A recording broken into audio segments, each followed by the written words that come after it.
Back for another update. Let's take a look at CRV over here. And I'm very bullish on CRV because it does look like a macro ABC structure, and it doesn't look like we have completed the C wave yet.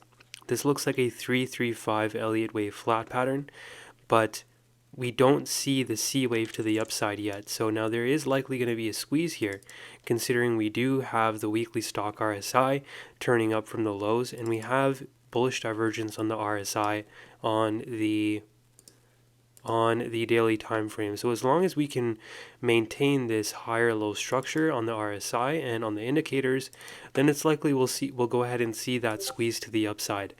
What we also notice here is a move very similar to that of Algorand. So when we go ahead and take a look at Algorand, you can see that this low here was set on March 2020, and then we swept it over here on July 23rd. So we swept this macro buy side, this macro sell side liquidity, and then we went ahead and had a 5-wave move to the upside towards 33 cent. Okay, went up over 289%. However, I do think that this squeeze that we have here with CRV will be much greater, and the reason for that is because we have more accumulation here within this ending diagonal. You see how we swept this? You see how we swept this macro low over here? We swept it right over here. Okay, so as long as we maintain within this region over here, then it wouldn't surprise me we have that squeeze to the upside. This over here would be considered your accumulation. This is your manipulation, and then you have distribution to the upside for your power of 3. When we go ahead and dissect this chart over here, we have a 3-wave move to the upside for your A, 3-wave move down for your B, and then a 5-wave move to the upside for your C wave, creating your A wave high. And then you have a 5-wave move down for your A, 3-wave move up for your B, and then you have what's called an ending diagonal within the C wave, in which the waves overlap each other. And for the subwaves, you're going to have a 3-wave move within each of the macro waves, and we do see that we are currently within the 5th wave here. In order for the chart to maintain its bullish structure, bulls must not lose this level right over here.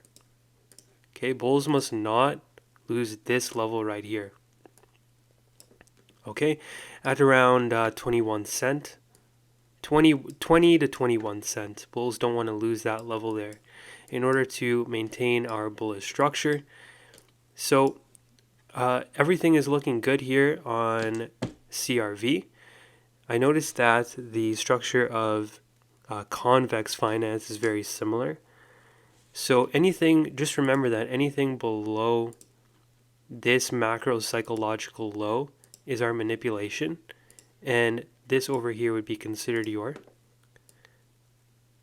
accumulation before you have your expansion, or in other words, your distribution to the upside. Okay, so it must remain within this region, and bulls do not want to see it go any lower than 20 to 21 cent. You may even get a wick to 0.167, but I think if you go any lower than that, then it's likely the structure will flip bearish, and we'll have to reanalyze the wave count. But so far, I do expect a C wave to the upside, likely towards your A wave high sitting at $7. So I do expect this high to get swept over here. Right? So this would create your 3, 3, 5 Elliott wave flat pattern. Okay, before you have your bear market going below the current low. Okay, so I hope you guys enjoyed the video, and if you want to stay up to date with CRV along with all your favorite coins and assets, then click the link in the description below to join the Discord. If you guys liked the video, please comment, like, share, subscribe. Peace out, and take it easy. See you in the next one.